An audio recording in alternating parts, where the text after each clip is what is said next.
He had a 52-match winning streak going into this finals match. Did you know that? Yeah. That was the only time he ever been beat. Lots of That's fuel for the only fire. time he ever got beat? Wow. Wow, just think how disappointed he was, huh? That's the way it goes, okay. right? Too bad, huh? Too bad. He's got a champion smirk on his face. Well, the one thing that Still got that edge.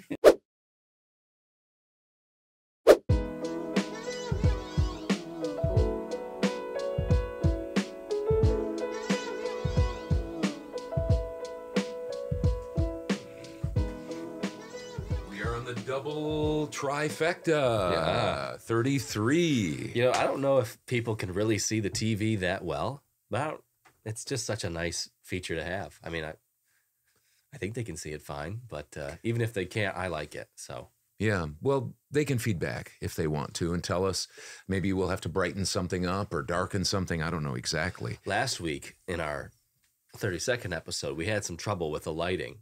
I don't know if people noticed that. It would get real dark. And we found out that it was because the screen was really, we have two versions of our logo. One is, it has the dark background, and then the other one has a real light white background. And the white background made the camera adjust so it would darken everything else. So it looked like we were really tan. Which is not the truth. And we didn't get spray tans. So no. You're playing hurt this week. You got kind of stuffed up nose. You've been pretty sick. You and Mom have been sick this week. So we're hoping, fingers crossed, that we're not going to get it. But, he's playing hurt, and that's what we appreciate about Harris Brando. He's playing hurt, doing the podcast. Sacrifice it. Come for everybody else. Because we know the people... They can't live without this. So. No. So just one quick thing. Yeah. Our friend RVR Services, Ryan Van Riper. Yeah.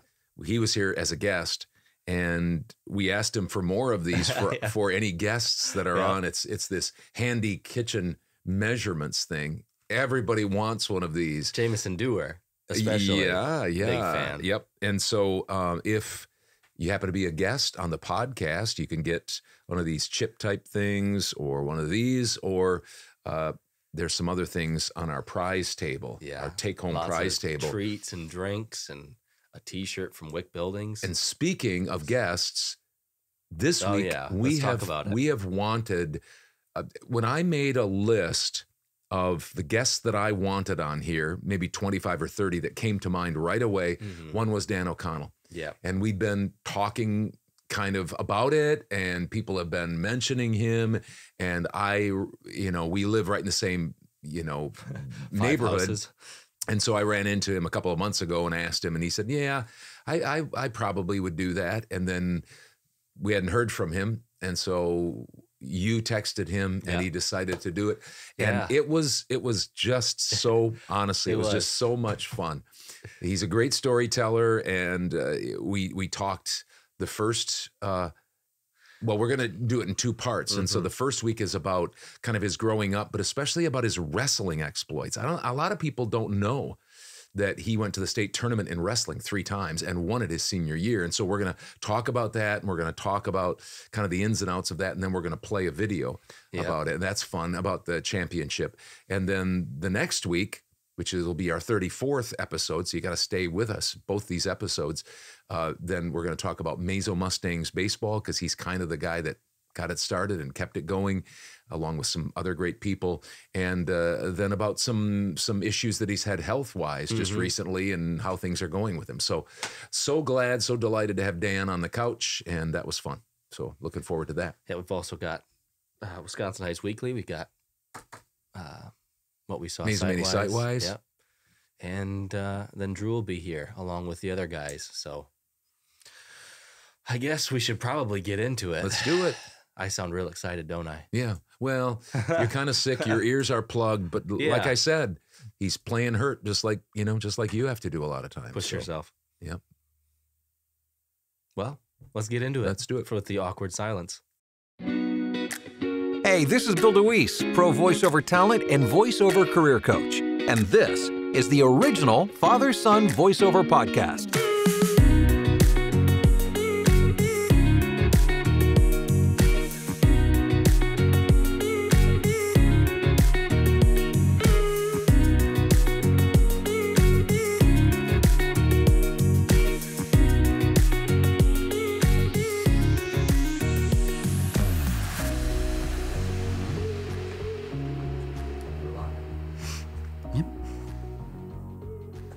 This is episode number 33. 33. Double trifecta. Yep. And you're a part of it. Yep. We've got a super interview. Super interview. Very good. Somebody that we have wanted to have on the podcast for many months. And it happened. In fact, it happened so well that there's going to be a two-parter. Yep. He's going to be on this week with us and next week. We've wanted to have him on since Easter's.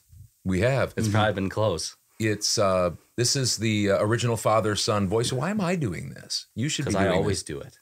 Okay, go ahead. No, go ahead. No, I was saying that you're doing it, which is a good thing because I always do it. It's nice to have a break once in a I while. did it last week, so you want me to do it this week? Sorry. Okay, so 2 times. This is the original father-son voiceover podcast. John's here. Yep. Right over there. Harris Brando is here. Dookie Meister, Drew. I'm here, but no Mr. Joe Bobby because he's sick. Now, you've been playing hurt. Mom's sick. And Damon was the one who got us sick. Damon got us sick. He was the first one. We don't know who got Damon sick, but Joe is so sick that he can't make it to the podcast. Yep. At least this portion of it. Yep. So, do we dare say who the secret guest is? Are we just going to kind of leave it hang a little bit? We probably talked about it in our commercial, but right. But it's Dan O'Connell. Yes. Yep. Dan O'Connell, who we lost our. Drew took away. We'll get him back. He's so I was just trying to make sure that we had some power. We don't have any.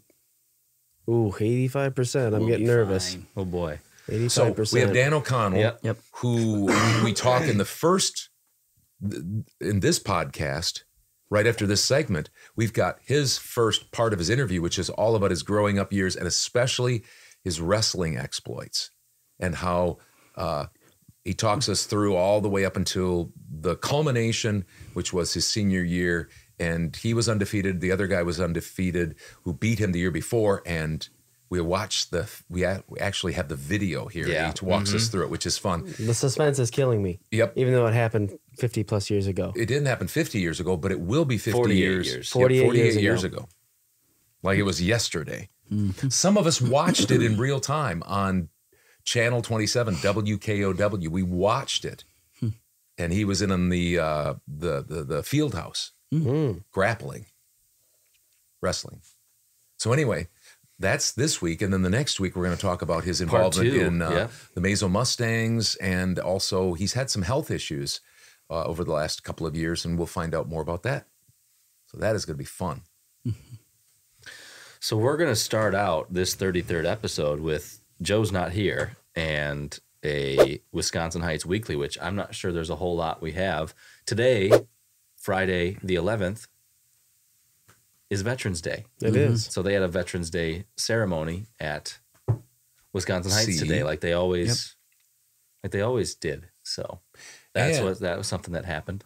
And what people can do is they can go to the Wisconsin Heights School District Facebook and catch right up there. Yeah, the whole ceremony. Yeah, I mean, and anything else that might be happening because we didn't have Joe here right now, which those things will happen when people get sick. We'll fight through it. We'll be fine. Fight the calls. Some of us are more willing to fight through it than others. Yeah. Some of us have Are to more provide. dedicated to this. Some of us have to provide for our families. More dedicated to this podcast than others. We won't mention any names. So that's really all we have. Facebook page. I don't know if that's what you're. All we have is for the Wisconsin Heights. Well, I mean, there it is. Yeah, there we go. Are we just going to do this live and in color? Yeah, we're just gonna. That's going to be our whole thing. We're just going to watch the whole ceremony. Have you guys just keep talking, and I was going to very slowly pull this baby up and see what we all had. Well, they cooking. do have tomorrow, which it's tough because we'll be posting this on Wednesday. But last Saturday is when they have the big craft fair. Yep. Yeah, there it is. Let's 38 minutes of this. This is just we're just setting up here. Yep.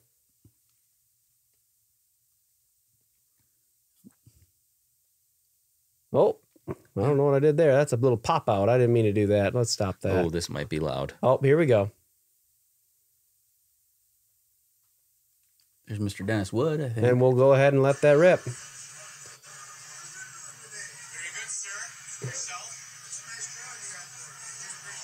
Why? I don't know why it's not playing through the TV. That's all right. You're getting some of it there, I'm sure. But, oh, boy. Oh, there's some vets right there. Yes. Right there. Thank you. Yep. Yep. That's nice that they did that out at Heights. Yeah, we're getting it kicked glad. up, ready to go here.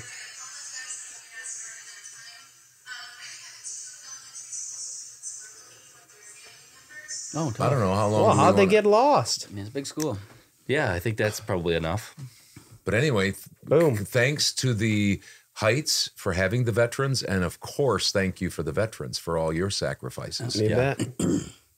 on this Veterans How Day. about we name off a couple that we know? Well, Dennis Wood was in the picture there, the video there, so we Yep. know him. Larry. John Adair, Larry Reeve. Oh, John Adair was in there. He sure I did was. not know that. Okay. Yeah. Will Ruland. We've got William Ruland and his uncle Daniel. Daniel, Johnny Danny. Holcomb. John Holcomb. They're both Marines, active Marines right now. Nick Weslowski from Black Earth, Yeah. a Heights grad. Yep. Was Michael Lawler Well, he either was his or sons of. I can't remember exactly. Forgive me for that, Michael. And then who else was There's I thinking Dave of? Barsness. Oh, Frisky. Dave Barsness, Zane. Zane Frisky. Frisky, Uh, Used Sean to own the bed and Fonsali. breakfast. not Sean, Brad. We'll Brad try again. Fonsali, Brad yeah. Fonsali. Yep. Dave Hoskins, senior, correct? Yep. Yep. Uh-huh. Yeah, right. Yeah. We're gonna miss. There's We're gonna be a whole lot that we We missed. really Yes, shouldn't have exactly. started. We shouldn't have We started. should not have started. That's why we say thank Thank you to you all the all- veterans. to all of all them. of them. Yep. Yeah, thank you. And we're going to have Little for fun facts and a little history lesson on our the, third segment after Dan We O'Connell. also talked about it last podcast, 32nd episode, but tomorrow is the craft fair. Oh, yeah, that's what I said. Yeah. Yep, we So, mentioned that. Sorry, I was No, probably no. paying attention to this. That's all right. Yeah. Maybe John just wants to, since we've gotten off on the Veterans Day, maybe he wants to launch into some history of Veterans Day. That's fine. Are we going to then or- save the Mazo Why don't we sidewise just for do another that? time? Why don't we just do it right now? And if we've got extra time, we can do Okay. some of that. So we're doing the. Let's do Mazo Mini site-wise. Oh, okay. And then we can go into, if it doesn't take us very long, then we can do some. That's my fault. I need to start showing up to these production meetings. Our That's kinda getting off. our pre-podcast meetings. Yeah, that's Those when are all the important big to show up. decisions go on. They happen Yep. on Tuesdays. I think people can tell that this is a pretty. We don't really loose have ship. any. Yep. Yep. But you're going to do Mazo sidewise. I have right a few, now? yep. Okay, and I've got one big one. Okay, great. You mean site-wise? You mean slat-wise? Yeah. Oh, let me say, Yep. Okay. Okay, so we continue to have leaf pickup, and this last week was beautiful out. Johnny, stay on your mic. Oh, sorry. if you don't mind. Yeah, no, that's that's all fine. right. Stay on the mic. Yep, it was Stick with the beautiful mic. out, and so they were around picking up This leaves. mic's in my way. I Yeah. gotta get out of that. Yeah, my shoulder hurt. Sorry, so was I just- Anyway, so leaf pickup has been happening by the village, Mm-hmm. and I think most people know this, but this happens just so people know it happens until the first snow. So if you've still got some leaves on your trees, do not fret. As long as it doesn't snow, they will be around. There's some talk, I think, of maybe a little bit of Some flurries possible on flurries. Sunday. I don't know how strict they hold to. I Yeah. don't know if it's like accumulating I was snow gonna or say what. we almost got some snow in early October. Yeah, just So yep. It's interesting that that's the cutoff, because I would think there are many years where snow hits before all of the leaves are down. maybe Yeah, it's the I mean- first sustained snow. Yeah, I don't know all. It's the first snow. I think it's probably an accumulating snow that has to happen. And if it's like there's some anomaly where it's like snows quite a bit sometime and leaves haven't come down, and then it gets nice enough, I would think that they would come around. So they maybe don't hold to it. Okay. It's not a hard, fast rule, maybe. So Wednesday, and it's been happening. I saw it again today, but above the rumpus? Wild rumpus? Wild rumpus. Used to be the hardware store Yep. back in the day. A long Mr. time ago. Mr. Jim Marks is Yeah. replacing the old windows up there. nice. They looked like when I drove by, the ones that were still in looked like probably the original, just because they were single paned, and he was putting in nice, looked like ones that'll keep the heat in better, obviously for the upstairs. So that's was happening, and I think I don't know if he got them all done today, but that was being worked on.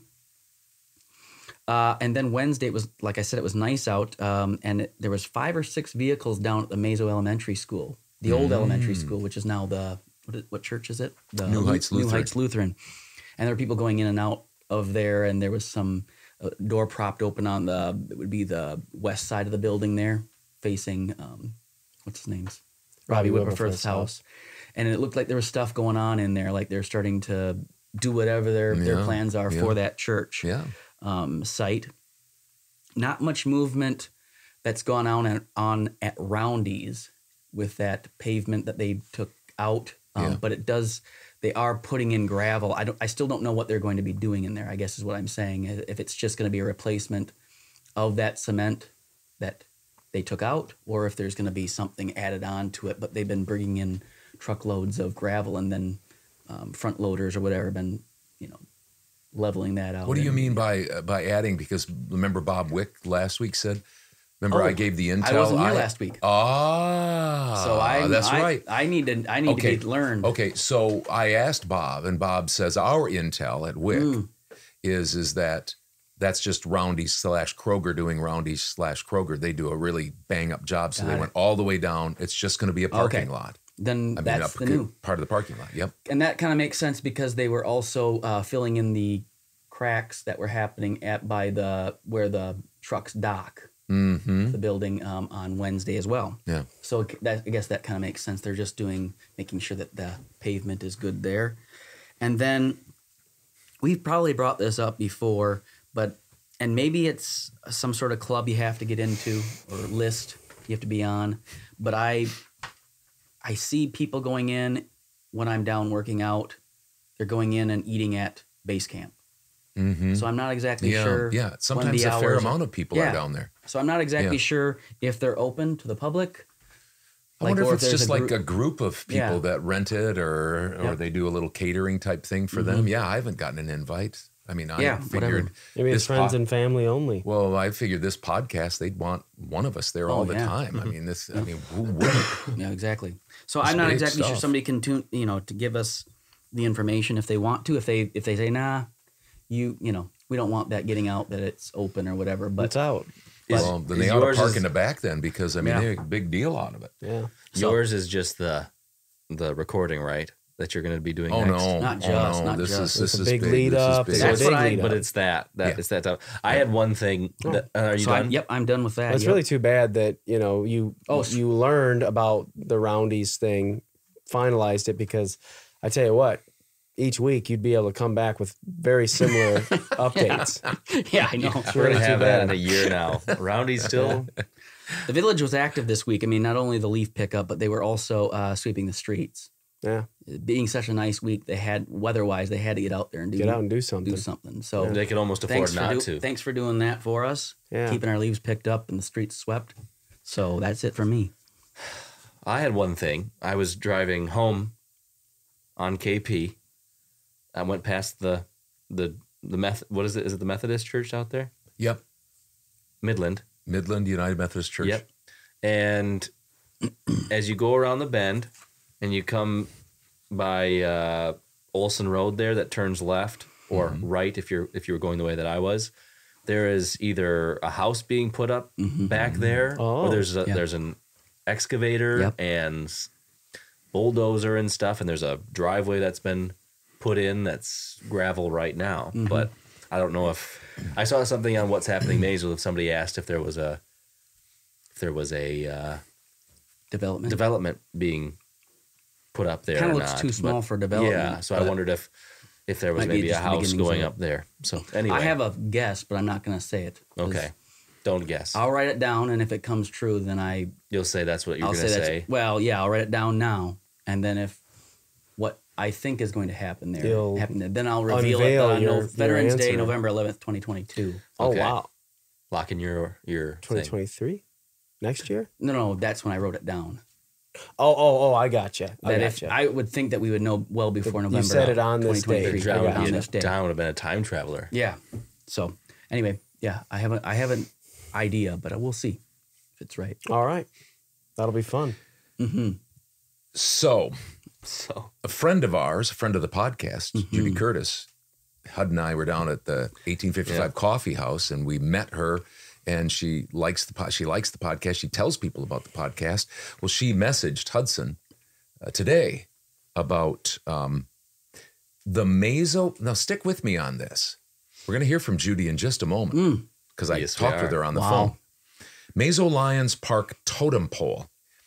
When you come down the highway, come down Walter Road, right down to the T there of Hudson, West Hudson, and you go right across there into the Lions Club Park. There, the backside of it, not by the swimming pool, but the backside of it. Soccer fields. Yep. There used to be a huge totem pole there for many, many years. And it just fell down. Just fell down last year. It was natural causes. It wasn't some sort of... Correct. Okay. Vandalism it was thing. carved by Marvin Huset, which is a name that people who are around here, Husets, a name that everybody would know. He was a pretty famous wood carver, and he did those types of things. That's how you pronounce it? Huset. Huset. Some people say Huset. I was today years old when I found Some that people out. say Huset. He used to live just down the corner, right? Here Well, by us, yes, right. And that's his daughter that lives there just a stone's throw from us. And she has a couple of Native American poles, totem poles right outside of her house. Anyway, it fell over. Mark Geisler from the village hauled it over to the Historical Society parking lot. This was last year. And he called Judy Curtis, friend of our podcast. Judy called Dick Royston. Why wouldn't you call Dick Royston? He knows everything. Yep.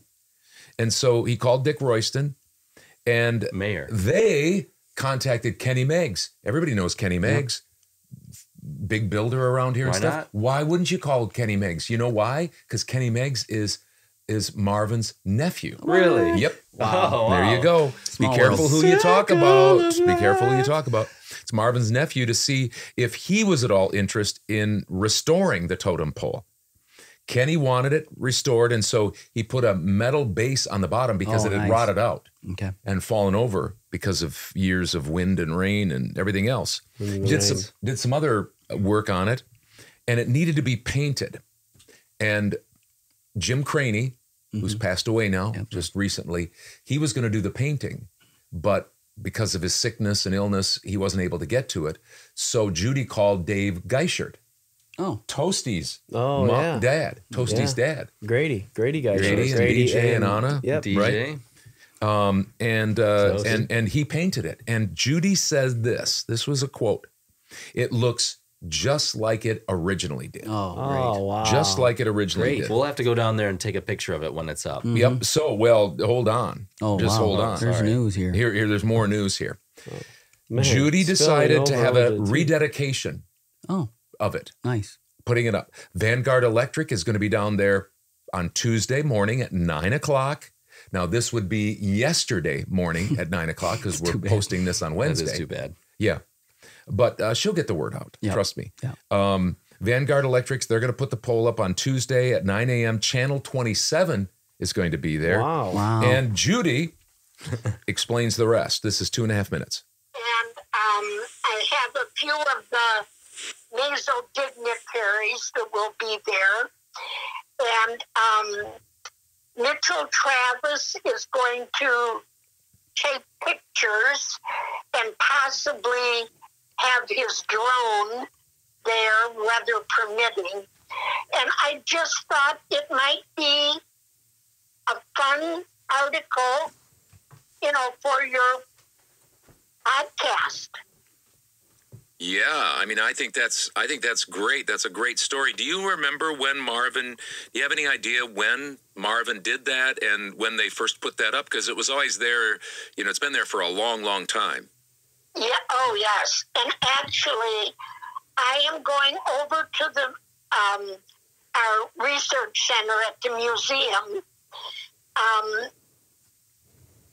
tomorrow and possibly Sunday, and go through the newspapers to see if I can find the exact date Oh, really? Nice. Got it. that it was installed.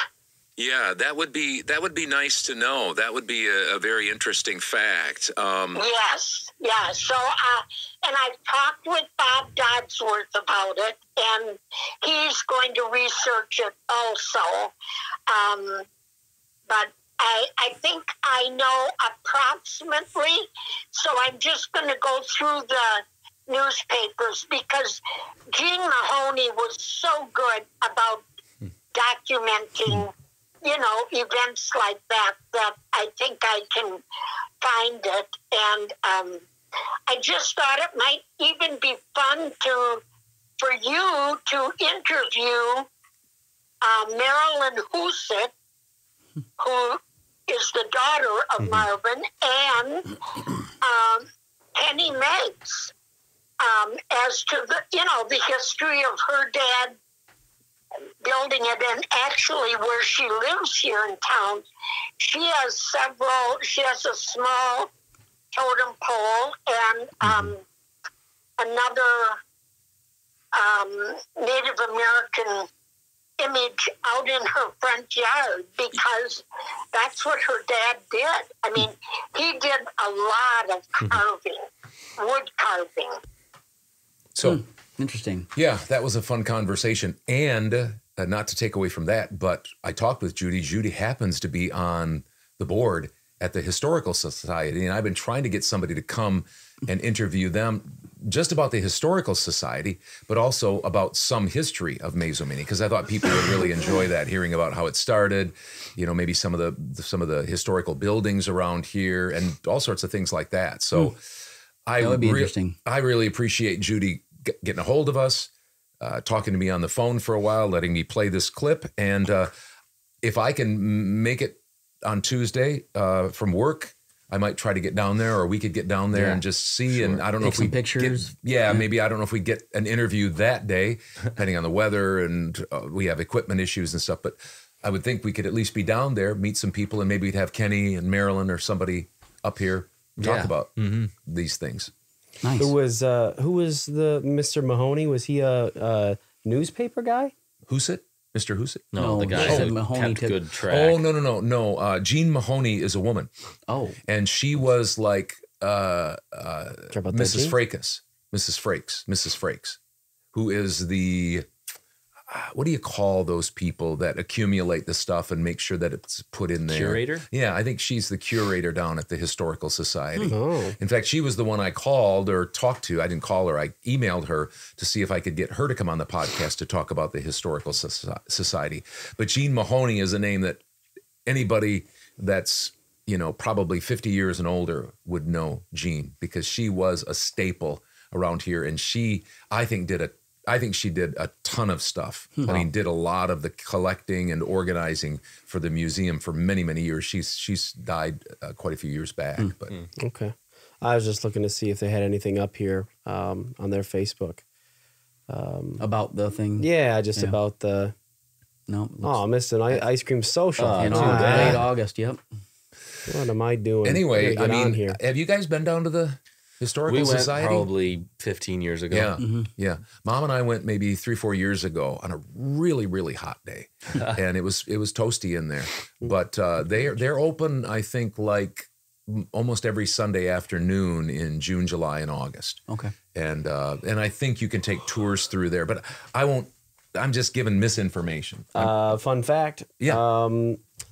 My 5th grade class, I think it was 5th grade. I know what you're going to say. Oh, wow. No. No, that's all right. It's like I have notes again and you're reading off of them. We have a time capsule down there. Supposed to be open in 50 years. Still have some time to wait. How many years would that be? Well, 5th grade, let's see. I'm no good at how old people are when they're in elementary school, which I think is probably good. 11? 10. Well, you'd be, what, so 6? 5th grade, probably be 10 or 11. 10 or 11. Yeah. 10 is easier. So I'd have to be maybe 60. Yeah. Which is a long time from now. Yeah. Thankfully. Maybe I'd be 90. You'd be opening yours, right? You'd be opening yours. You would have opened yours. I don't remember. We put all sorts of. No. Well, yeah. I mean, if it was 5th grade, sure. Yeah, true. Yeah. So anyway, we got a time capsule. Nice. And they dedicated that. Abby Wick did that. I remember. Nice. Shout out.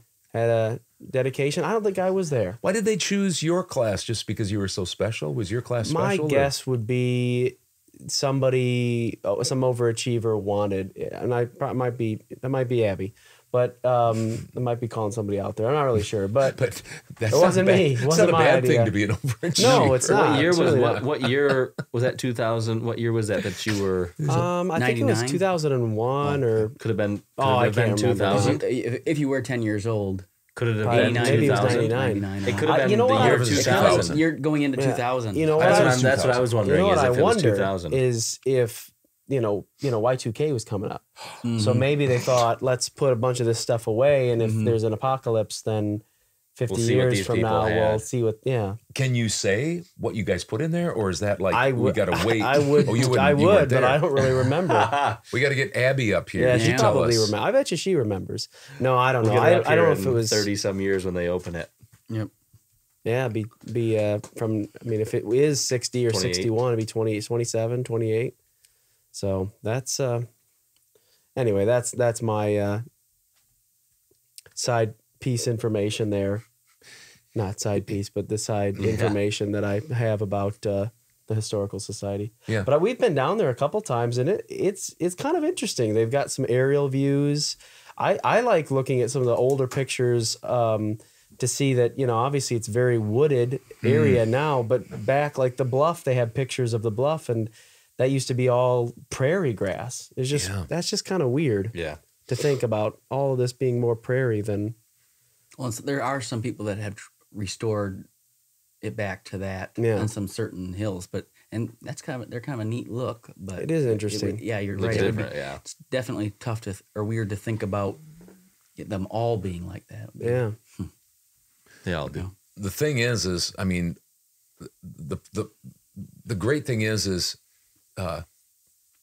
she contacted us. Yeah. Yep. Judy contacted us. Yep. We like Went that. out of her way to do a Meso Sidewise. Be like Judy. And Yep. and so we appreciate people doing that. I mean, let us know if there's something coming up. Like we can't always do it, if we did a podcast every day, or you could go live, then we could, but I mean, that kind of stuff, we're just going to have to live with it. But Yeah. Yep. For but now. it was fun. It was fun. And we can maybe get some pictures like you said and share them, and that'll be good. Yeah. Sounds good. All right. So what we'll do is we'll go into part 1 with Dan O'Connell. And then after that, we'll have some Veterans Day fun facts, information. History, and then a few fun facts about it. Correct. Yeah. So join us for the first part of our local interview, and then Veterans Day. And then join us again. All about Veterans Day. So let's do Continue it. joining us. Mm-hmm. Hey, we'll get back to the original father-son voiceover podcast in just a moment, but there's Hudson, here's Brando, I'm and right me, over here. Yep. Todd, and this is our segment where we do our reverse sponsorship. Of course, a sponsorship is people pay to sponsor our podcast. We only have one. We're unique. We only have one sponsor at this point. You can be a sponsor if you'd like. Right now, we're just talking about $14 an episode.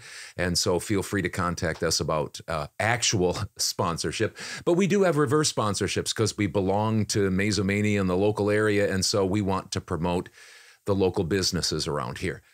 Today's reverse sponsor is the Dollar General store. Oh, wow. The Dollar It's a General new store. one. I wasn't even ready for this Dollar one. General is America's general store. That's their logo. That's Okay. their branding.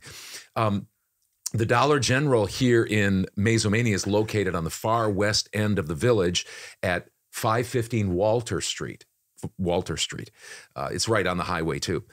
DG strives to make shopping hassle-free and affordable. Dollar General has more than 18,000 easy-to-shop stores in 47 states. You didn't know that, did you? I did not know that. DG offers everyday low prices from many of America's trusted brands.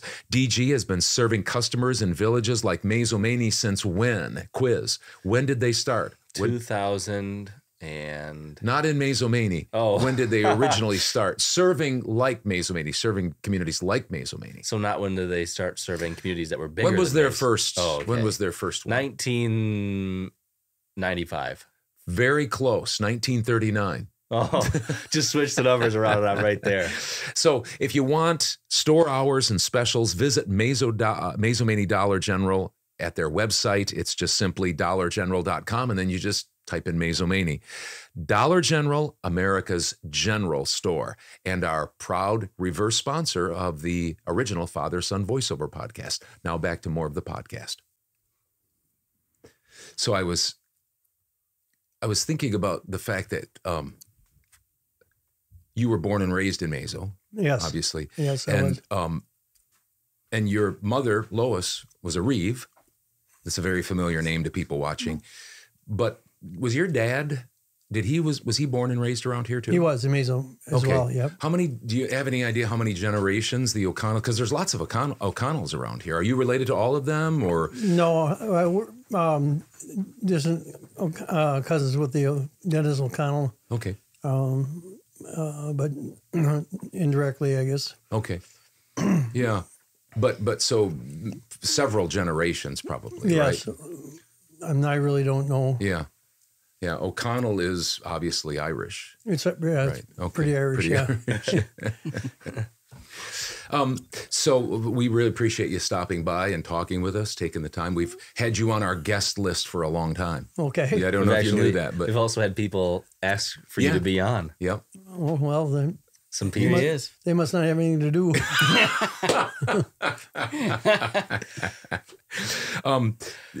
You have two sisters. Yes. Right. Jackie and Kathy. Yes. Jackie and Kathy, and they're both older than you. No, one is younger. Jackie's 2 years older, and my sister Kate is 2 years younger. Oh, okay, 2 years younger. Yeah. All right. And then you've got two children. Yes, Corey and Jamie. And your wife is Deb. Right. And then you've got a granddaughter. Yes. Kenley, yep. Got it. We just do that kind of stuff just because some people watch and they don't. So who's Dan O'Connell? I think one of the things we wanted to talk about quite a bit today was start out at least with your wrestling.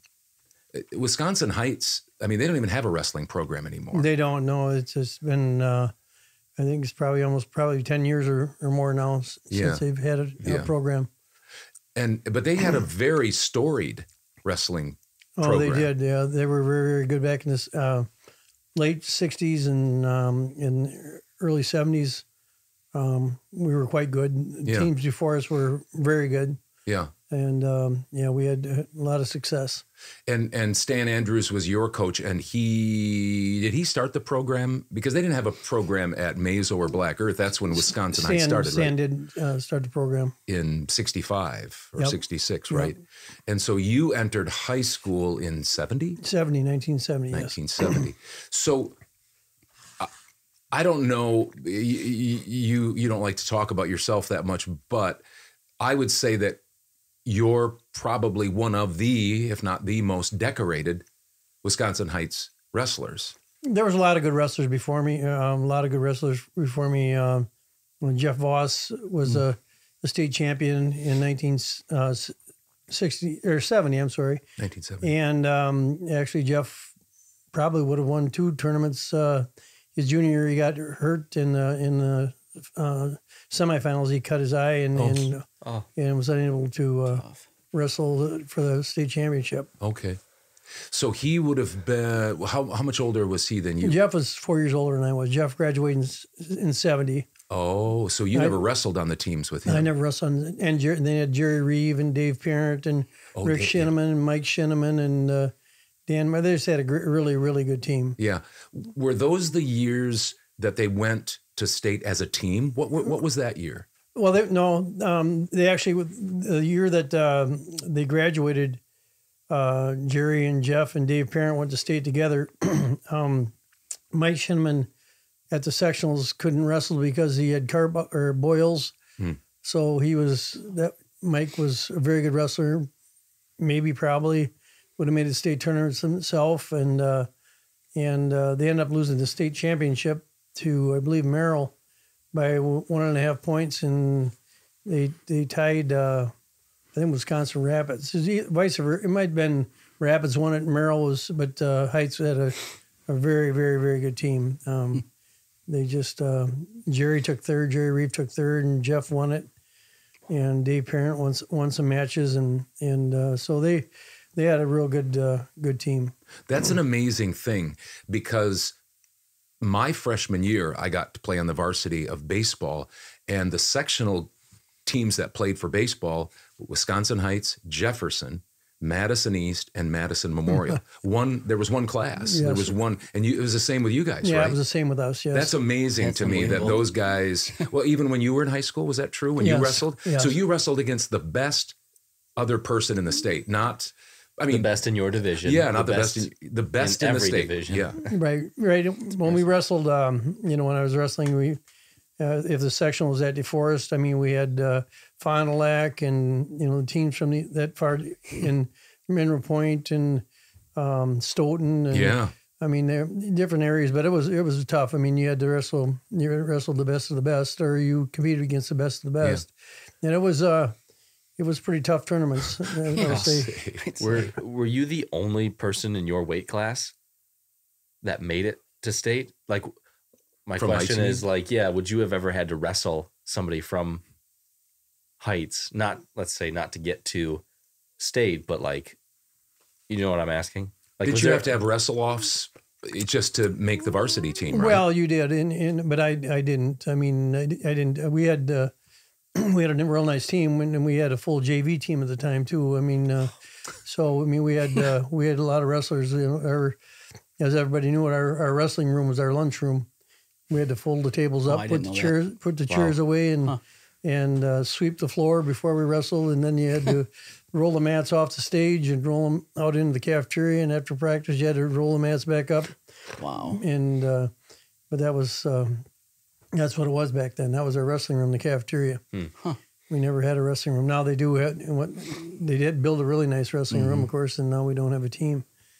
But, to me, that's like I played basketball. I played football for Stan, so I kind of knew what you guys were going through somewhat.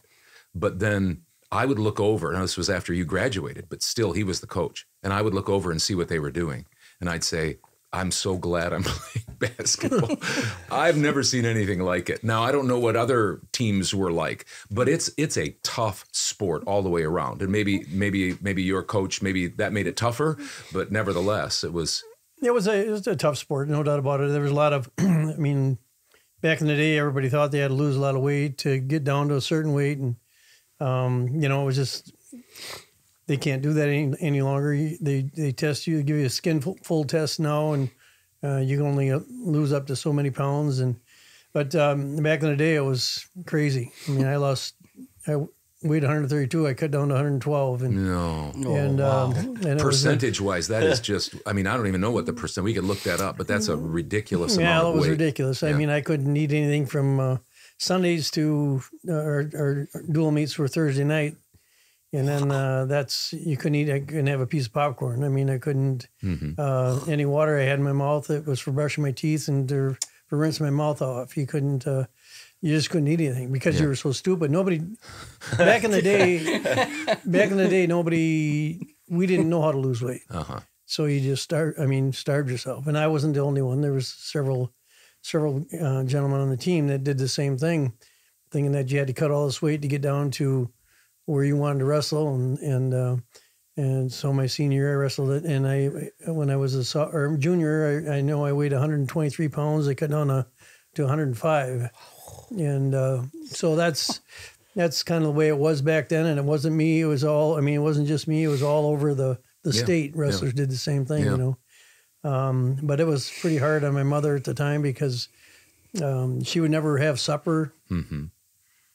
When I come home for practice, she'd always wait till 9:30, 10 o'clock to eat her supper because she didn't want me to smell food and she didn't want me to. I guess that makes sense. And then then at nighttime, she'd oftentimes cook popcorn and the smell of popcorn drove me nuts. She really, I kind of made it rough on her because it was just, you couldn't eat anything. She knew that. Yeah. She was a fantastic cook and then later on, in my senior year, I actually it helped me when I cooked. I baked cookies and brownies and that actually kind of helped me. I know I can eat them. Okay. Till the weekend, but I was a malt maker, and I love malts, but I couldn't eat a malt. But I'd make malt for my brother-in-law, my sister Jackie, and my mother and whatnot. But I guess the smell of food, I could get by it if I was making it, but I just didn't. My mother went through some rough times with me not being able to eat. Yeah, that's tough for a mom to watch somebody skinny down that way. So did you wrestle 98 as a freshman? Yeah, and then 105. 105, my sophomore and junior year. Yeah. Oh, both. Yeah. Wow. Well, you're just starting to get muscle as a young man, and boy, that's tough on your body, isn't it? Well, it is. I mean, it is, and it was, and like I said, it was a lot of people did it throughout the state, but it was a time probably where you should be eating, and I don't know if I've ever had a growth spurt. I'm still only 5'7", so I think I've been there for quite a while, but it just is. It was just one of those things. I don't know. People thought they had to lose a lot of weight to wrestle, and I know that you couldn't wait after weigh-ins to have your whatever. Mm-hmm. So many people eat the wrong things, but my favorite thing was I had a concoction that Stan helped make up, or told me how to make it or whatever, and concoction, and I had raw egg and honey and peach juice and in a quart jar, and you get done weighing in, and that's what that was supposed to be instant energy drink back then. I guess that was. I couldn't think of having a raw egg in anything anymore. But no, Stan was a good coach, and we were always in the best of shape. Yeah. And we had a lot of guys that maybe were average wrestler, and they wrestled a real good wrestler, and they'd run the guy out of gas, and our guy would end up winning. But Stan was made you work hard, but you were rewarded for it. Yeah.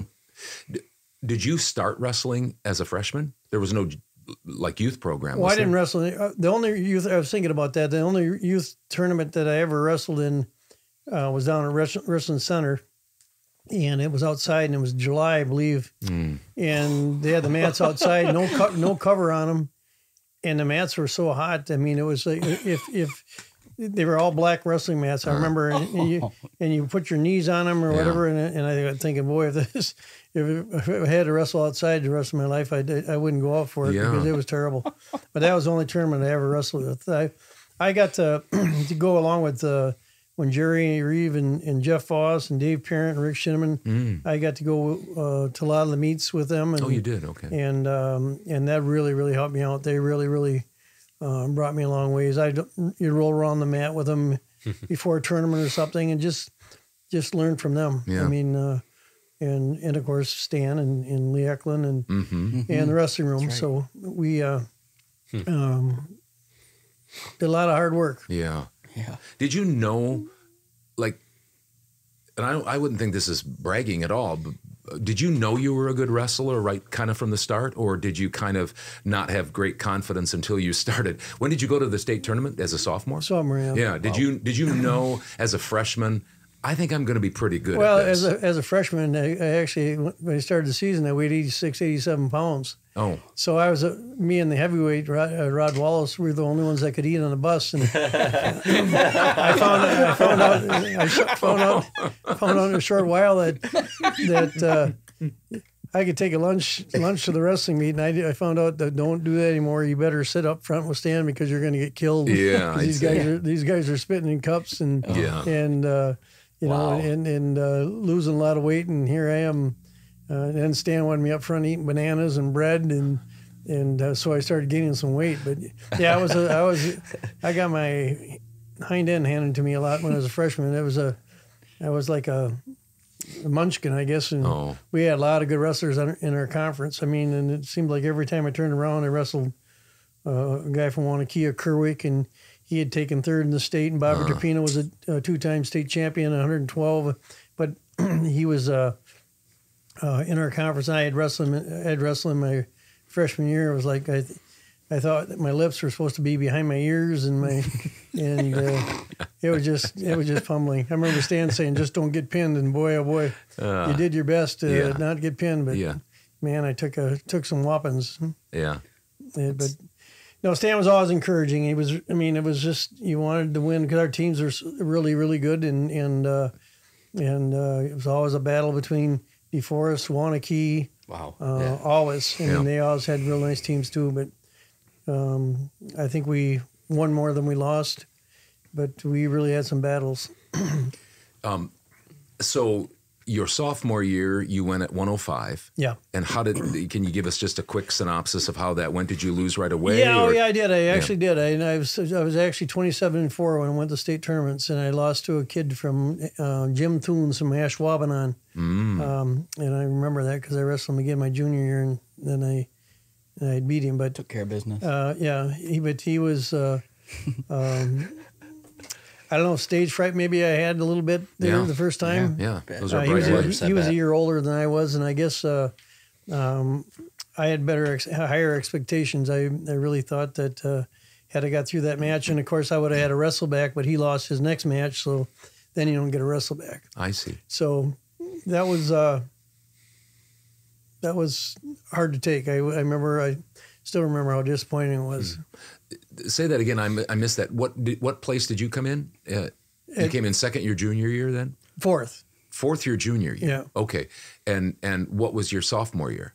I didn't place. You didn't place. Okay. So you came in fourth, and then your senior year, you won it all. My senior year, I won it all. Yep. Against Velasquez from Racine Park. He had beat me my junior year in the semifinals, and I just really feel I blew that one. I just I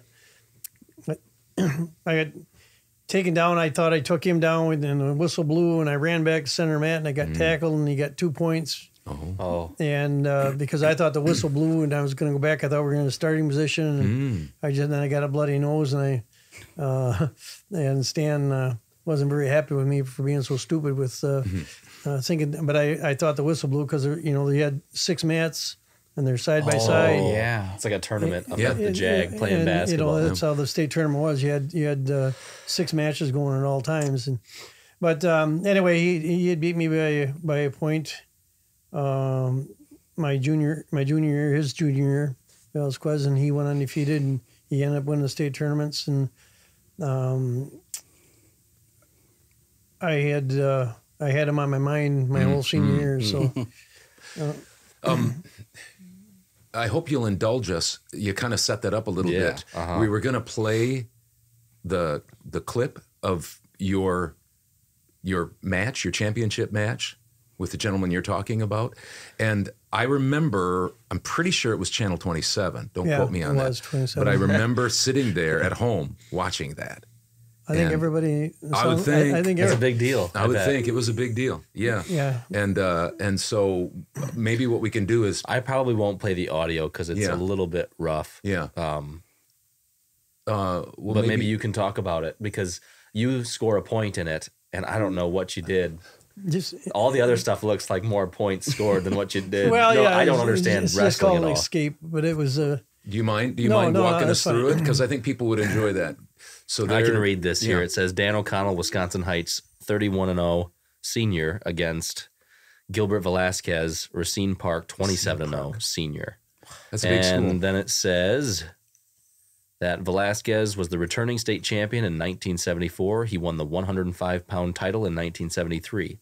He had a 52-match winning streak going into this finals match. Did you know that? Yeah. That was the only time he ever been beat. Lots of That's fuel for the only fire. time he ever got beat? Wow. Just think how disappointed he was, huh? That's the way it goes, right? Too bad, huh? Too bad. He's got a champion smirk on his face. Well, one thing that still got that edge. I'll tell you that my father passed away in 1969, and he got into wrestling watching Jerry and Jeff Foss and the Shinnemans and the entire team, and he really, really enjoyed wrestling. And he got cancer, and he really wanted me to wrestle, and he that was going to be kind of a dream for him to be able to watch me wrestle. And he had talked to Jerry Reeve about it, and Ralph and whatever. I guess he wanted me to wrestle, and Jerry taught me a lot. I mean, it was pretty hands on, and so it was his birthday on the night of the state championship, and I wasn't going to lose to anybody. Wow. So, even though it was 1-0 match, I still thought I dominated the match. But if you listen to the match, and I think in the third period they called me for stalling, and the whole crowd went nuts because they thought it was a little bit silly that they called stalling. Yeah. Anyway. Well, go ahead and let's watch it. Maybe you can, if you want, you can kind of give us a breakdown since we're novices when it comes to wrestling. What is Dan over here? I was wondering, what is on the left? What is this right here? Is this like feeling each other out when you do that? Yeah, he was really, really good on his feet. He's a takedown artist, and he was, just very, very quick. The Velasquez family was synonymous for every one of them were. I think every one of them were state champs. Really? Wow. Yeah, and his brother Frankie was a four-time state champ. Wow. At 98. He won 4 titles for Racine Park. And all 98 pounds. 98 pounds. Yeah, his brother. And of course, you're reluctant to do anything stupid. And I guess, he was trying to feel me out. I'm trying to feel him out, and.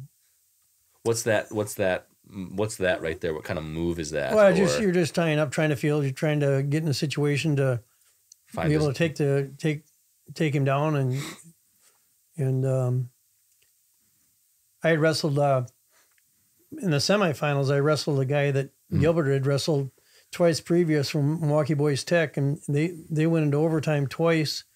And the boy from Milwaukee Boys Tech was a two-time. He was a very good wrestler, very, very strong.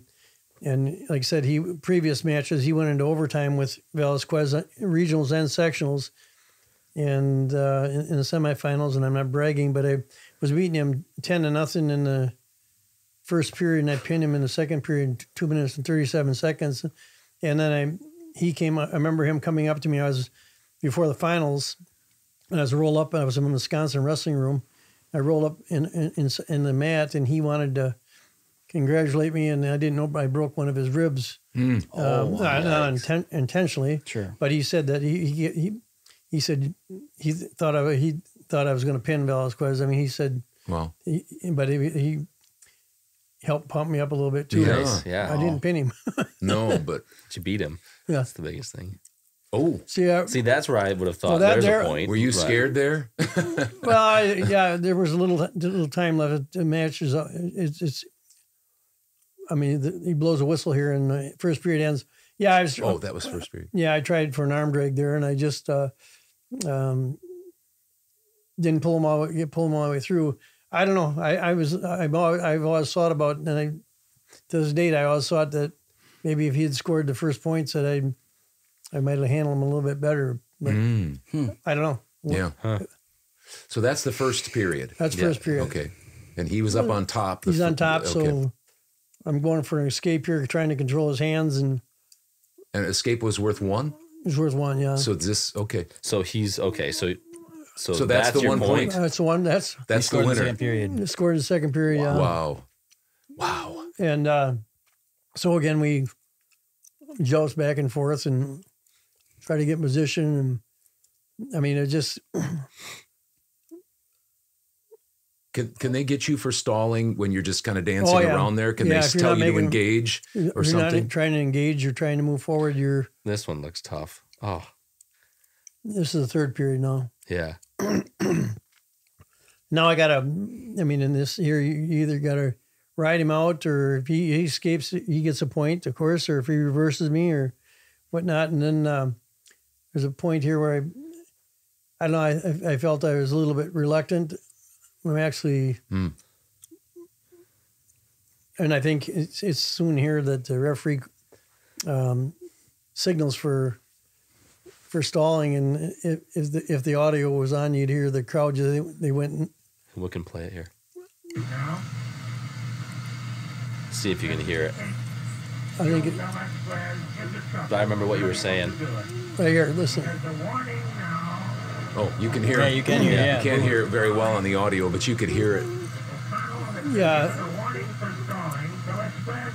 So if you get 2 of those, then he gets a point, or what? Yeah, you get a warning, and then the next would be a point. Yeah. Wow. That was kind of tough because that made you could have stayed there a while and kind of jostled with him, right? Yeah, I could have. I mean, because at that point you're just holding on for dear life to just because you're up. You're trying to just not make any mistakes, probably, right? Yeah, you mean you have to stay in control, and I just felt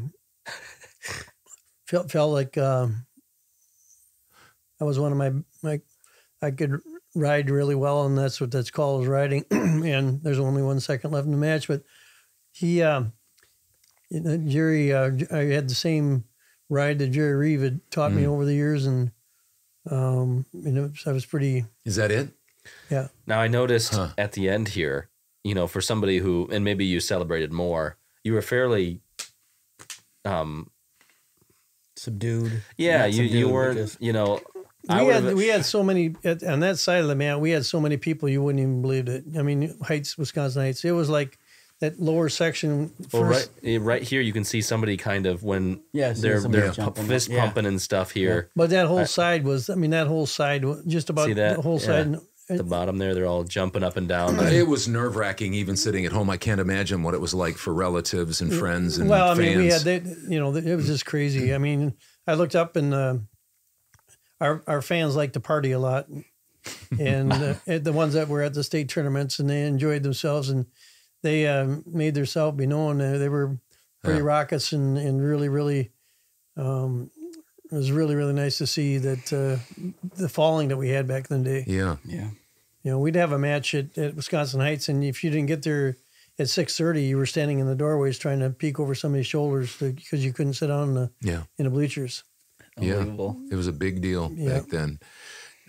We've got just a minute here before we have to pause, and then we'll come back a little bit. But I was going to ask you, that was in 1974. Yes. Right. So in a year and a half, it'll be 50 years. Mm-hmm. Can you believe that?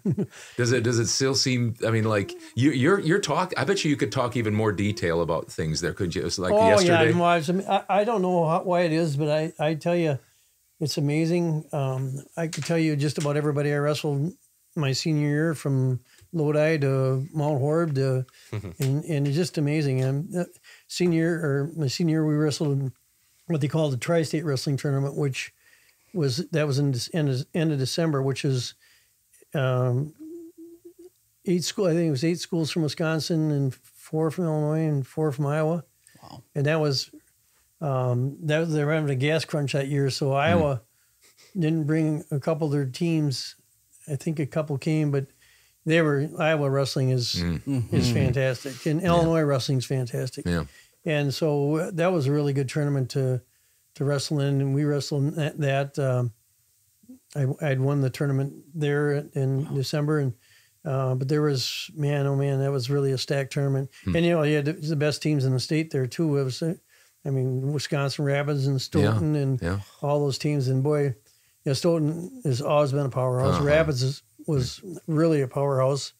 Mineral Point and all those schools, but Mineral Point, as small as school as they are, they're just unbelievable. The wrestlers they put out along with Stoughton. But when it was one class, it was really something. Yeah. I'm not sure how many 4 times now. There's been quite a few 3 and 4 time state champions. I'm not sure how many there ever would have been if they stayed in one class. Yeah, right. And there's been some fantastic wrestlers that probably would have won 4 state titles. I don't know. Yeah. But it's certainly it's a lot more challenging when there's only one class. Unbelievable. Well, let's take a break here, and if you'll stay with us, we want to talk Mazo Mustangs baseball for a little bit, and then just a little bit about your last few years here, your heart and stuff like that, your health situation. Ready, set, go. We're watching the original Father-Son podcast.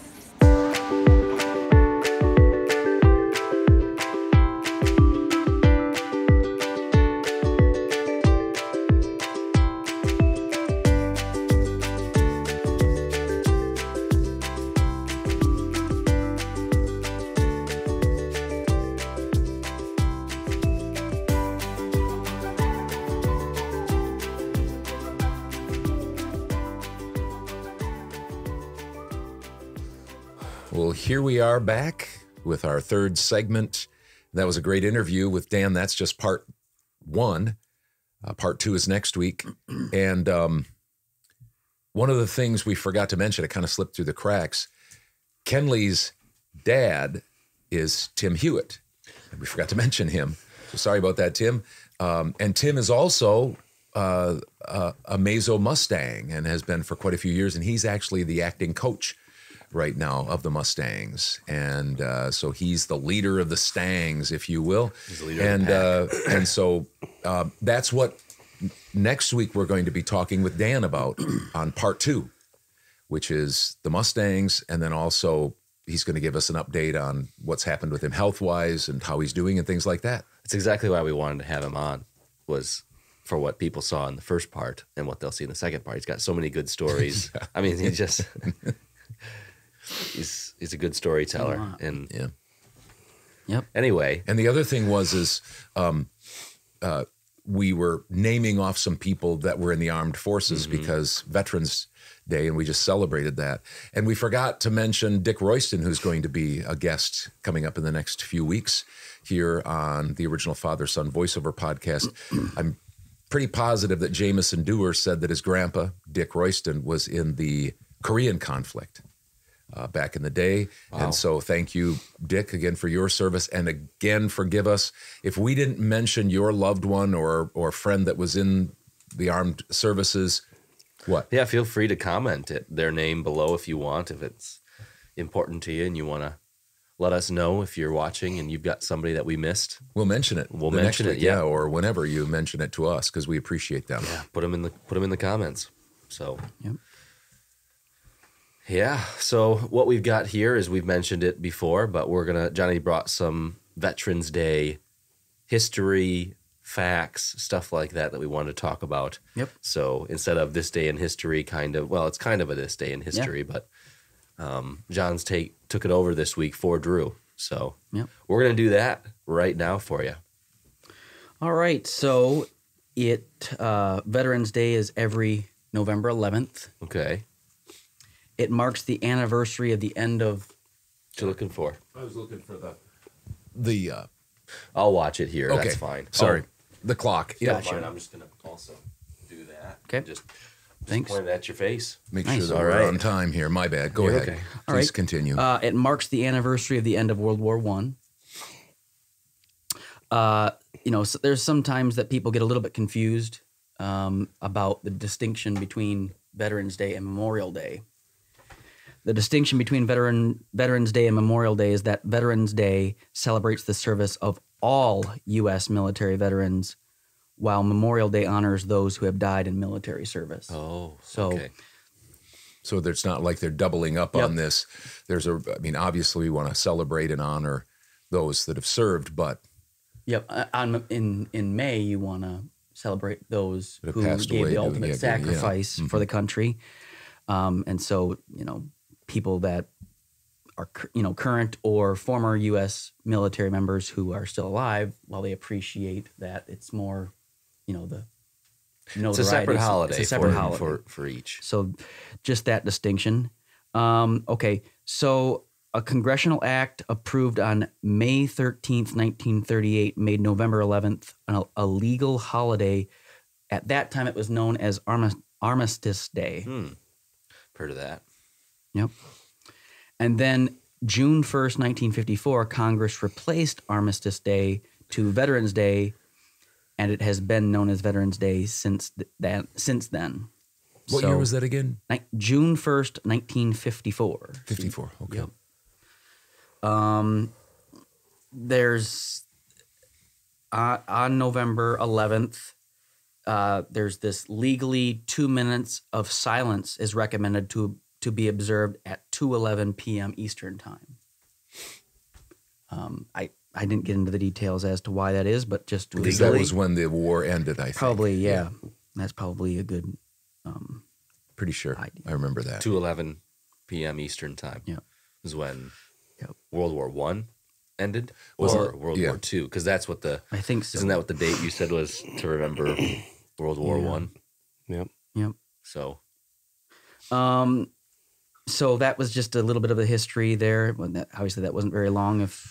Is it true that, I mean, for me, I know less about World War I than I do about World War II. World War II, and that's for you. So I guess that would probably be true. We don't. I just didn't know if other people had the same. If maybe you knew more about World War I than you did World War II. But I would say I know less about World War I. I would say. I mean, I remember that there was mustard gas was able to be used, and they outlawed that. In the next World War, you couldn't use mustard gas, but I don't know exactly who was. I mean, Germany was in the First World War, but who else was on their side, as it were? Do you know? Because I don't remember. It's a little bit more cloudy to me. And some of the reasons I think it is I think if you lived through that, and a lot of people lived through the First World War and the Second World War, I think you probably remembered a lot of details of both. But I wonder if the last World War, being World War II, and us looking at it backwards kind of wipes out the memory of World War I. But I've heard some things about World War I. That is, it was the first time there was mass atrocities like bombings, and it was more not just fighting kind of one-on-one. There was actual, more shooting, more cannon, more grenade, even from the air. It was the first time that they used, balloons and airplanes. Aerial attacks. Yeah, aerial attacks. And so there was more mass killings. So I wonder if us looking back through time, one of the things that's always shocking to me is that World War II was over in 1945, and I was born in 1960. Sometimes you think it was when I was growing up, it's ancient history. But now you think back at it, there's 15 years after I was born, and it starts to put it into perspective. So I didn't really answer your question, but I'm wondering if looking back, World War II, a little bit from us looking back, erases World War I. But I think it was, if we did some searching, I think it would be. I guess that's maybe a point for me to look back and spend a little more time thinking about. I've watched, there's some pretty decent YouTube videos on, I just watched one last night on, perfect timing for this, Trench War in World War One. Right. Trench warfare in World War One. That's really tough to say. That would be a tongue twister. But anyway, they had three different, like they were talking about, they had three different like trenches built, three different lines. One was a reserve line. One was the middle one I can't remember, but the first one was the first line, obviously, where they were actually doing the main fighting. And then they had like it was like the second line wasn't like a medical one, was it, or something like that? No, they had a specific name. Okay. I just watched it last night. That's how much I remember about it. But anyway, they talking about machine guns being introduced and how they had mortars and cannon fire that shot shrapnel. So but yeah, you can get on flamethrowers. You can get on YouTube and there's some couple decent videos on I should do World War One. I'm looking at educate yourself. What's that movie that's all's quiet or whatever? All Quiet on the Western Front. They're doing a remake of that. They sure are. By the way, not to get off on too much of a tangent, but we watched that in was that U.S. history or I think world history? I think that may have been World War II though. Okay, that's what I was wondering if that was. Yeah, I'm pretty sure. So because I think there was a Western Front where Germany was fighting Russia. Yeah. Okay. So during the conflict, Germany, Austria-Hungary, Bulgaria, and the Ottoman Empire, the Central Powers, fought against Great Britain, France, Russia, Italy, Romania, Canada, Japan, and the United States, the Allied powers. That's World War I. World War I. And one of the things that I remember was, and again, I'm not going to go too far because my knowledge is very small, but there were so many of the nations, Germany and Great Britain and Austria-Hungary, they were all interrelated, all of the people that were ruling those. They were like first cousins and son-in-laws and stuff like that, even though they were ruling different countries. And so they had these pacts that they wouldn't fight one another because they were all related. Sure. But then something happened. Somebody was assassinated. Oh. A person was assassinated, and that started the conflict. Infighting. And then they just went to war against one another, and a lot of them that were related over there, Germany, Hungary, those places, because they were related physically, actually biologically, they joined together and fought against people that weren't necessarily. But I know England was ruled, I think they were connected by marriage with like Germany. And so there were people fighting families. But there was no China or Japan in that. Japan was in there. Oh, yeah. They were on the Allied side. Interesting. Yeah. So they switched gears 15 years later or so, 20 years later. Yeah. Sorry, Johnny, go ahead. That's right. So then just some fun facts. As most people know, since it's a federal holiday, there's no mail. So don't go out to your mailboxes. The one day you don't get bills. Yep. That message is a little late for them. Yep. Last Friday, don't get your mail. Correct. Yep. So if you were wondering why you didn't get mail, it's not this coming Friday. It was last Friday. Well, for us older people, that's the highlight of the day. Then that's trouble. You go out there and check 3 or 4 times. If you didn't get mail Friday, you know why now. Right. Yeah. So now we're going to get into the spelling, or not the spelling, but just the word veterans. Veterans Day does not have an apostrophe before or after the S. According to the U.S. Department of Veterans Affairs, the holiday does not belong to veterans, in which case it would be Veterans Day with S apostrophe day. But it is a day for honoring all veterans. So it's not a day for veterans. It's just plural. It's Veterans Day, yeah. Yep. Right. Yep. Arlington National Cemetery, which I believe is in Virginia, right? I believe Arlington. So, yeah. Is the final resting place of more than 400,000 military service members and their families. On Veterans Day at 11 a.m., there is an observance held. The 11 a.m. is noteworthy because that is the time that the World War I armistice was signed. So I didn't realize that there were also family members in that. Yep. According to the research I did. Interesting. I mean, I've never done any research on it. It just strikes me as odd that you would allow family members to be buried in that. I wonder, are they putting any? That it could be wives, just their wives, maybe, or something like that. Anything's possible if it's families. Yeah. Are they still? Is there any? I mean, is there room left in Arlington? I mean, are they adding military members to that? I don't know, but you think about it in people's perspective, like families buy cemetery plots together, so they're buried together. That's important for people. And so I imagine that the United States government says, well, why would we honor one, especially the man that died, and then make his wife and children be buried somewhere else? Yeah. Maybe they sacrifice too. Right. Exactly. By not having their and then they're around. resting places together. I think that's probably the mindset there. Okay. That's fine. I was unaware. At least we could do for them. Initially it kind of doesn't make any sense that you would think that it's for the military service, but that makes some sense that you would want to be buried next to your loved ones. Another person that just came to mind. Again, we're not supposed to be naming names, but Jim Craney, who just passed away, he was in the Army Reserve because he had that story of when he was just about ready to be done, 1991 or whatever it was hit, and we were involved with the Iraqi War, and he went over there and served. Yeah. Desert Storm? How old he was? Desert Storm, yeah. I don't remember. I think he was maybe in his mid to upper 40s. Yeah. Wow. Something like that. Again, don't quote me, but I just remembered Jim. Yeah. For that. Yeah. Okay, so along with this is going in hand with the observance on Veterans Day. During the observance at the cemetery, there is a wreath laid on the tomb of the unknown soldier, and there is also a parade of colors. The whole ceremony is free and open to the public. So that's obviously along with what I talked about in the Arlington Cemetery, but they kind of have a whole, I don't know how many hours it is, but a good long time to remember.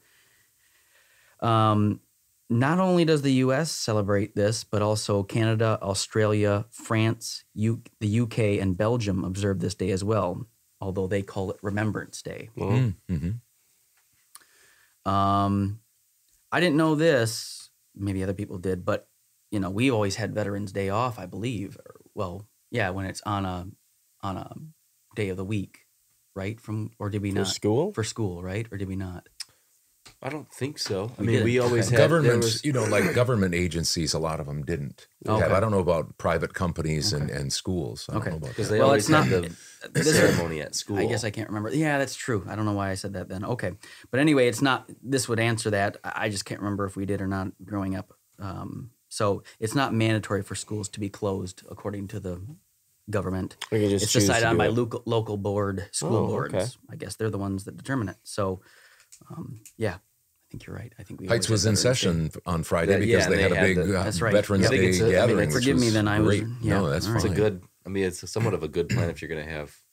I think maybe I don't know if it was half the day, or a couple hours out of the day. You sat and watched the colors being presented and other stuff going on there, folding of a flag and stuff. It was kind of pretty interesting. And then according to a 2021 survey or whatever, the data from the Department of Veterans Affairs, there were currently 19 million veterans still in the U.S. Wow.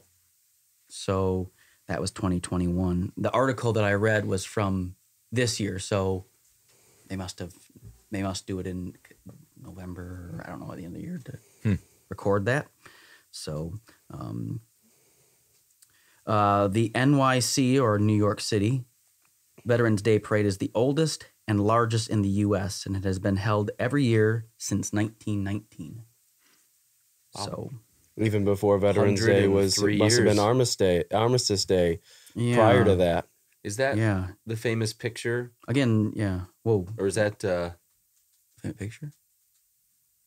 Well, there was of the Navy, or kissing the nurses and stuff. That was, I think, after World War II. Okay, that was. I think it was in New York City. I didn't know if that was the same. Yeah, it was in Times Square, I think, or something like that. I think that was when they came back. Yeah, I think it was V-Day. Yeah, I think that may have been. What's V-Day? Victory Day. Victory Day. Okay. Yeah.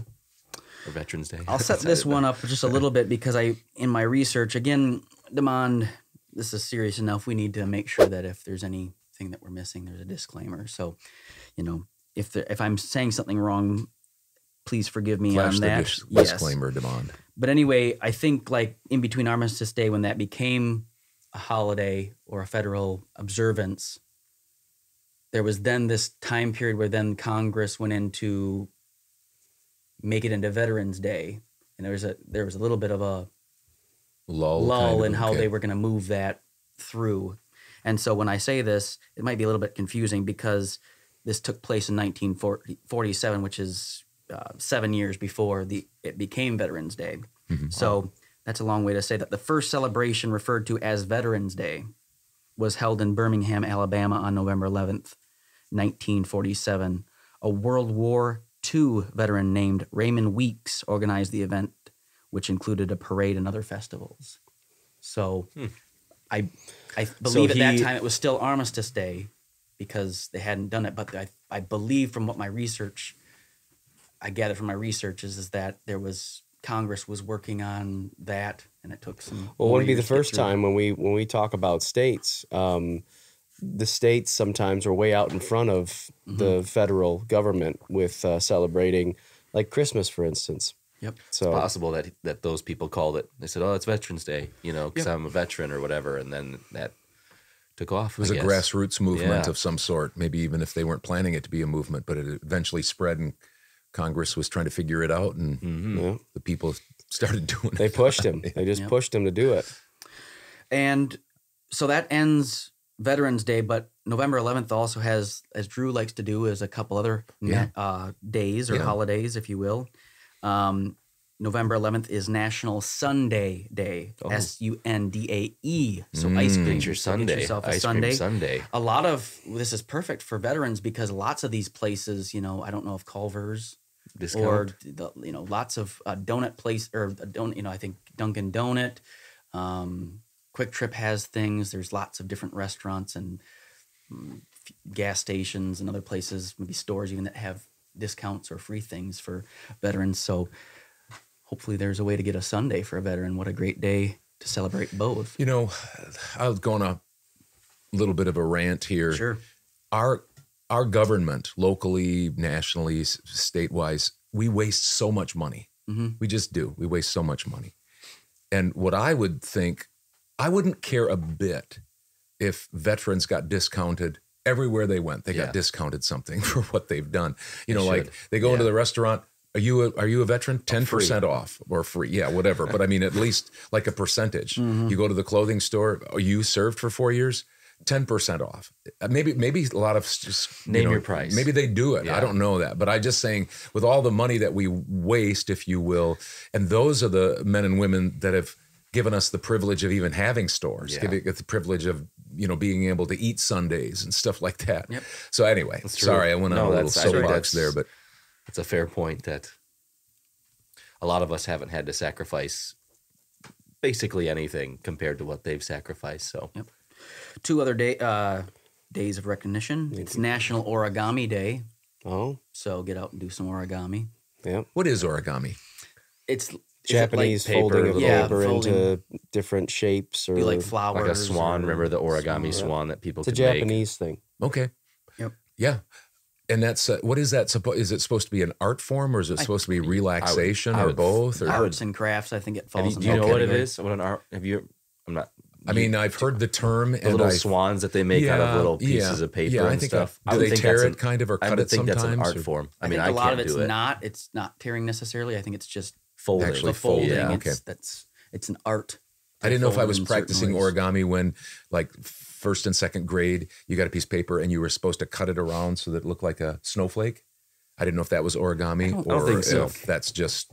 I'd have to look up the exact definition of origami. I don't think it is. Okay. I think Drew was close. I think Okay. Drew was close on. It's more of a folding thing. It's pretty close. And then we close. talked about. I don't remember this a few weeks ago. National John or Jonathan's Day. November 11th is National Timothy's Day. We know a few Timothys, related to a couple Timothys. Tim Hewitt. So Tim Hewitt. Tim Huey. But Tim Headingham. say hi to a Timothy. Tim and Wick. Give him his day. Yep. Yeah. So that's it. That's it for Veterans Day. Tim Fry. And then a few interesting. Timmy Fry. Yep, Timmy Fry. Yeah. Come on, keep By the going. way, Johnny's birthday's coming up. Yep. A big 3-6. Yep. Wow. November 16th. Yeah. Yep. That'll be on the day it comes out, right? Because November 11th or November 16th, I think, is a Wednesday. What does it say there? It's a Friday. Looks like, No. unless that's December. I think it's. Dad, did you do December on the Kim top? Hauser there would be the week of. What day I are we think it's the talking about? 16th. That's John's birthday. Big Yep. John's birthday is Wednesday. when we Nice. drop this. Yep. Yep. Wow. Drop it. We're going to be celebrating Dan O'Connell and all of his accomplishments as he's our guest, and we're also going to be celebrating Big Me. John's birthday. Number 36. Number 36, Yep. baby. Wow. Let's have next week be a big celebration. Let's for have Big it. John. Let's yeah. move to have that be National Johnny's Day. Yep.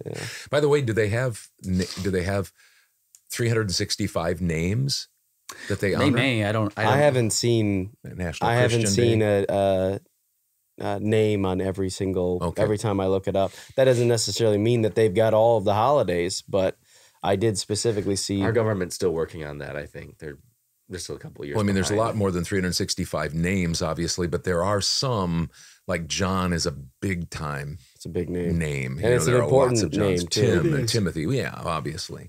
Timothy is fairly common and has been common for years. Yeah, That's true.